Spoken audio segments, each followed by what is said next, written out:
Hey everyone, welcome back to the Digital Marketing Post podcast. This is our sixth deep dive, and we're going to be talking about website makeovers.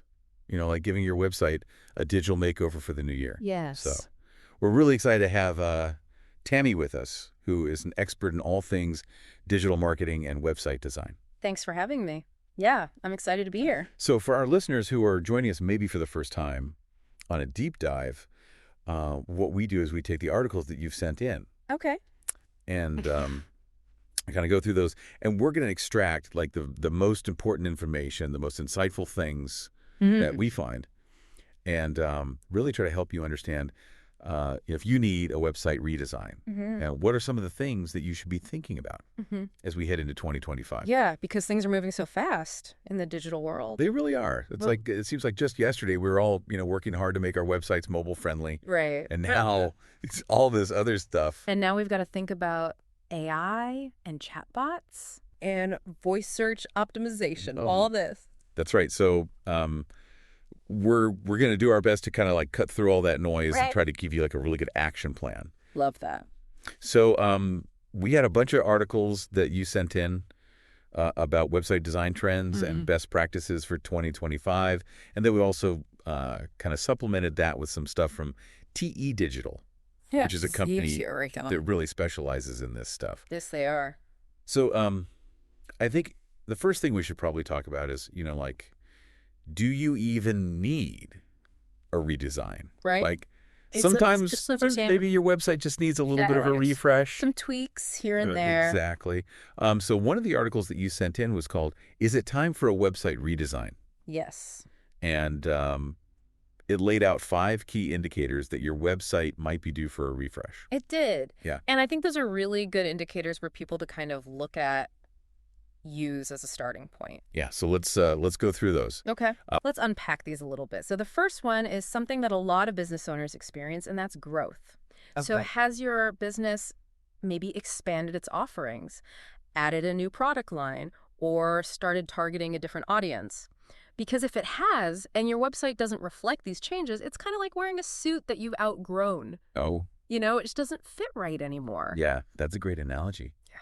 Yeah, if it doesn't fit, it's going to be confusing to your visitors. Yes, and you might miss out on some opportunities to connect with that new target market. So Makes sense. the second one is brand evolution. Okay. So have you rebranded recently or maybe refined your company's voice and tone? Because if you have, I've seen this happen a lot, where like they go through this big rebranding process, but then their website is still like stuck in the past. Yes, it happens all the time. Okay. And it creates a disconnect, and it doesn't make the brand feel cohesive. It's not cohesive at all. And consistency is key online. It is. And speaking of consistency, the third one is content integration.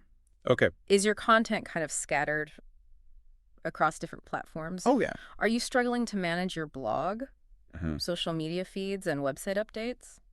I think a lot of business owners probably feel like that. I think so too. It's It's like trying to juggle 5 different balls at once. Yeah. Yeah. So what's the alternative, like a website that kind of integrates all that stuff? That's the ideal scenario. Imagine having a central hub where all your content lives in harmony. Your blog, social media feeds, even customer testimonials. Okay. All beautifully integrated and easy to manage. And it streamlines your workflow and it creates a much smoother experience for your visitors. It sounds like a dream. Okay, so number 4. Number 4 gets to the heart of aesthetics. Okay. Does your website just look outdated? Are you kind of hesitant to share it with potential clients because it feels, a bit embarrassing? We've all seen those websites that look like they're We have. They're relics from the early days of the internet. straight out of 1995. It's like, oh my gosh. I know, and it raises doubts about the credibility of the business. It does. It really does. First impressions are everything. Yes, they are, especially online. And speaking of first impressions, Okay. the 5th one is mobile optimization.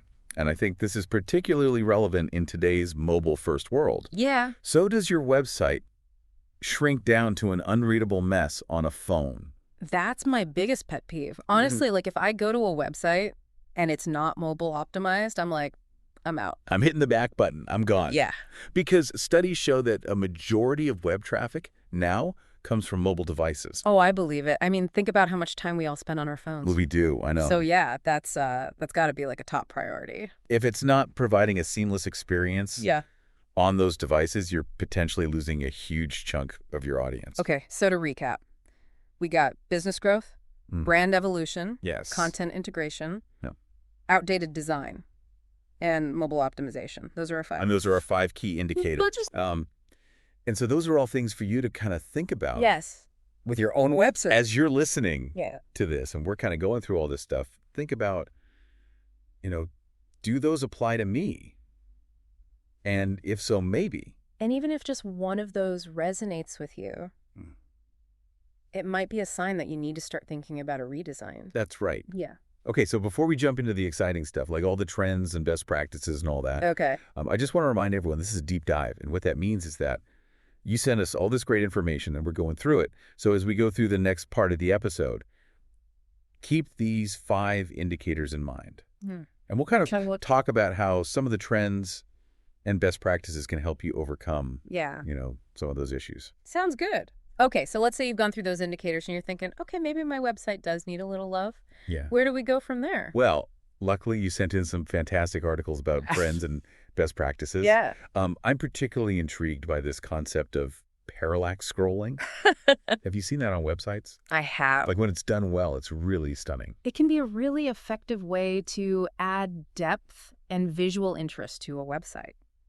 Imagine you're scrolling through a page and the background images are moving at a different pace than the foreground content, and it creates this illusion of depth and movement. Yeah, it's like you're moving through different layers of the website. Yes. I saw this one travel website that used that, and it was like all these beautiful destination photos. Yeah. And it really felt like you were there. Yeah. Like it was very immersive. And it can be a powerful storytelling tool, especially for businesses with visually driven narratives. Yeah. But you have to be careful. Okay. Because if it's overused or implemented poorly, it can lead to kind of a clunky, frustrating experience. So what are the keys then to doing it well? Well, I think it's really about finding the right balance between that visual flair and user friendliness. You want to use it strategically to enhance the user experience, not distract from it. So things like clear navigation. Yeah. Making sure the scrolling is smooth, loading times are optimized. Absolutely. All of that is crucial. Yeah. Because you don't want the effect to hinder usability. That's right. Speaking of loading times, I can't tell you how many times I've left a website because it took too long to load. Oh, I hear you on that one. Yeah. And the research backed that up. Does it? Yes, studies have shown that even a 1-second delay in page load time can lead to higher bounce rates. Yeah. And lost conversions. It's all about instant gratification now, right? It is. Like we're used to things happening like that. And if it doesn't, we're gone. And we're gone. So how do we make sure our websites are loading quickly? So there are a lot of technical factors involved, like image optimization, code minification, and choosing the right hosting provider. But it's an investment that will pay off in the long run. It will. Okay, so we got speed. Yes. What about AI chatbots? Ah, yes. Are those AI chatbots? I know some people find them a little impersonal, but the technology is evolving rapidly. And nowadays, AI chatbots can handle a surprisingly wide range of customer service inquiries. Okay. And they can provide quick and efficient support 24/7.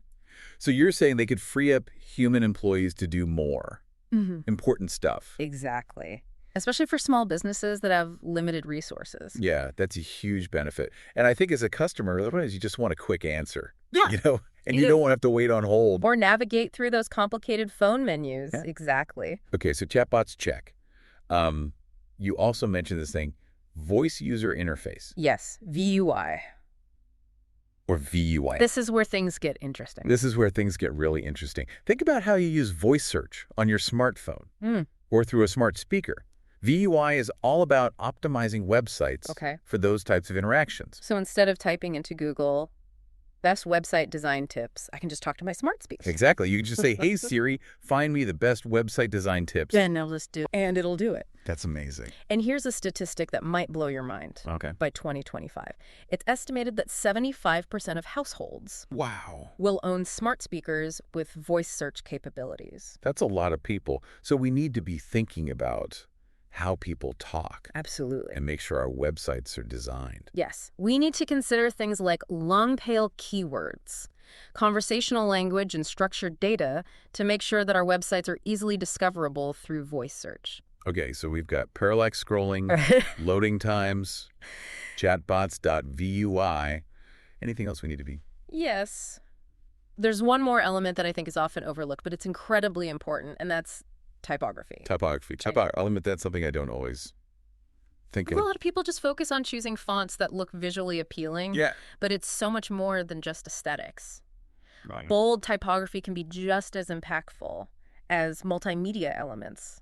It can help you create a strong visual hierarchy, guide the user's attention, and make your website more engaging and enjoyable to read. You know what? I have noticed that some websites are using like really interesting fonts and layouts now. They are. And it does make them Right. stand out. And that's the point. Typography can be a powerful tool for communicating your brand personality and creating a unique visual identity.